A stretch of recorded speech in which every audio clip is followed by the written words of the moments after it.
Partai Demokrat meradang begitu mendengar kabar jika Ketua Umum Nasdem memutuskan Cawapres Anies adalah Muhaimin Iskandar. Kemarin malam banyak petinggi Demokrat emosi memuncak. Salah satunya dari anggota Majelis Tinggi Demokrat Pak Syarif Hasan. Ini dia info terkini Widya.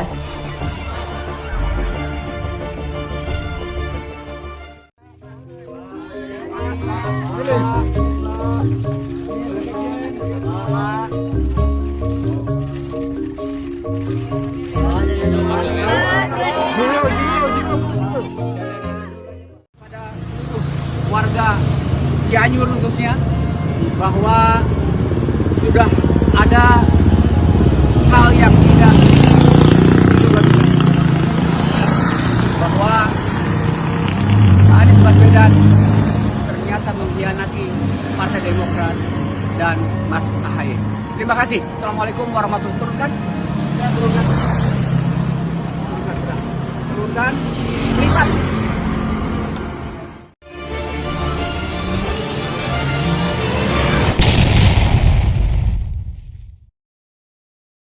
Mantan Menteri Koperasi itu langsung meminta semua baliho Anies yang dipasang Demokrat diturunkan. Di beberapa daerah, perintah itu langsung dilaksanakan. Malah DPD Demokrat NTB menyatakan mereka sudah tidak berada di kapal yang sama. Tentu kita maklum, Demokrat paling merasa tersakiti. Sebab banyak yang menduga Cawapres Anies ya AHY. Tapi ya begitulah, memang watak asli Anies. Dari berbagai informasi yang beredar, penentuan Cawapres diputuskan oleh Ketua Umum Nasdem, Surya Paloh. Yang kayak begini masih mau dipertahankan sebagai Capres. Mau dapat suara berapa di Pilpres nanti? 10%, 20%. Sejak awal kan memang terlihat betul Pak Anies tidak memiliki independensi atau bahkan serius memenangkan kontestasi. Keputusan ini makin juga meneguhkan ketidakberdayaan Pak Anies atas apa yang memang harus diputuskan. Kita tidak bisa membayangkan bagaimana perasaan Mas Ahaye yang sudah begitu melakukan banyak hal agar dipilih jadi Cawapres. Inilah politik sesungguhnya. Permainan para aktor politik yang tidak memiliki nasionalisme, tidak memiliki kepedulian dan tidak memiliki perhatian pada partner koalisi. Bila pada rekan seiring sejalan saja tidak peduli, bagaimana bila mereka berkuasa? Mereka murni mencari kekuasaan, menghitung dan mengkalkulasi. Padahal politik itu bukan matematika atau penjumlahan sederhana. Jika 8 adalah hasil dari 4 tambah 4. Padahal angka 8 itu tidak selalu dari penjumlahan 4 tambah 4. Bisa pengurangan 30 dikurangi 22. Bisa pembagian 80 dibagi 10. Atau perkalian 2 kali 4. PKS melalui salah satu petingginya Pak Muzamil sudah menyatakan tetap setia pada koridor koalisi. PKS tetap istiqomah, soalnya dia tahu kabur dari koalisi perubahan mau kemana. Ke PDI Perjuangan jelas itu tidak mungkin. Ke koalisi Indonesia Maju, gengsi.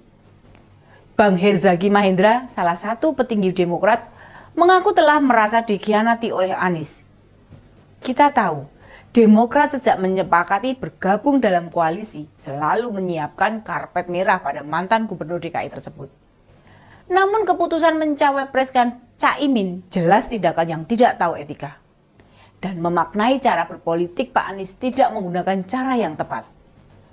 Bang Herzaki malah meminta maaf pada rakyat Indonesia kalau perjuangan untuk perubahan terganjal atau diganjal.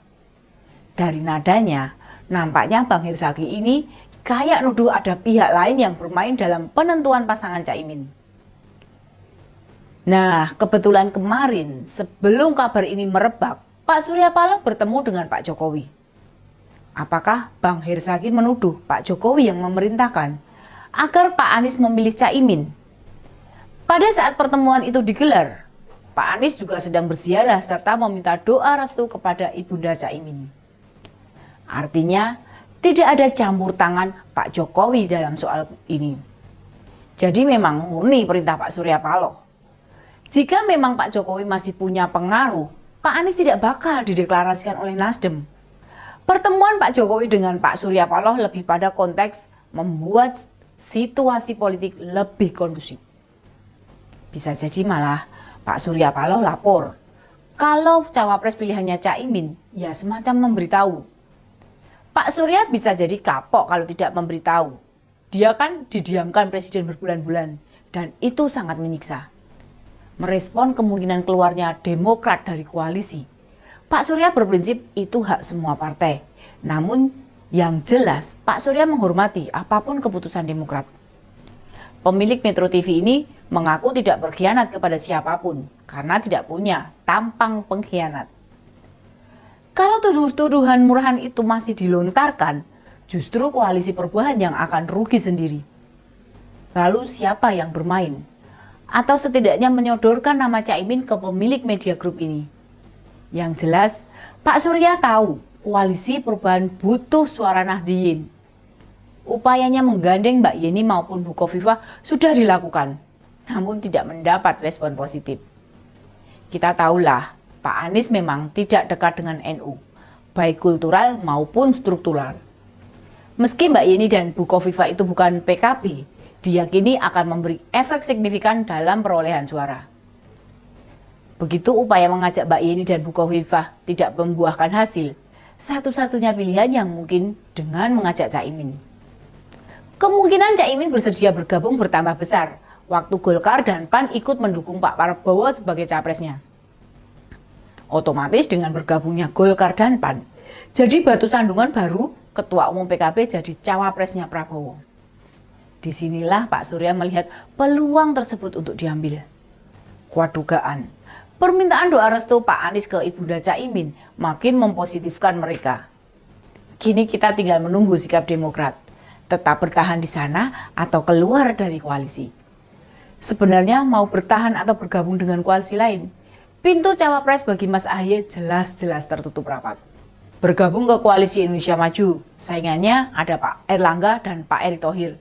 Sementara kalau ikut mendukung Pak Ganjar, bisa dipastikan Demokrat tidak punya bergandeng kuat, apalagi mau menyodorkan cawapresnya. Intinya semua kembali ke Demokrat dan mau mengakui ini bukan tahun kalian jual mahal. Masa depan Mas Ahaye masih panjang. Ini kesempatan belajar politik dengan baik.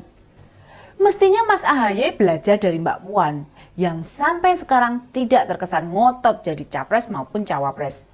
Walaupun ibunya ketua umum partai. Hidup itu harus realistis, sesuai dengan kondisi. Memaksa padahal waktunya belum tepat akan menimbulkan kekecewaan yang luar biasa. Ya seperti Mas Ahaye alami sekarang ini. Kalau mau belajar dari sang pemenang, bergabunglah ke koalisi yang mendukung Pak Ganjar. Tapi kalau mau belajar dari yang kalah, tetaplah berada di koalisi perubahan. Demikian info terkini Widya, sampai ketemu lagi di Ini Dia, info terkini Widya selanjutnya. Salam cerdas. Ini dia, info terkini Widya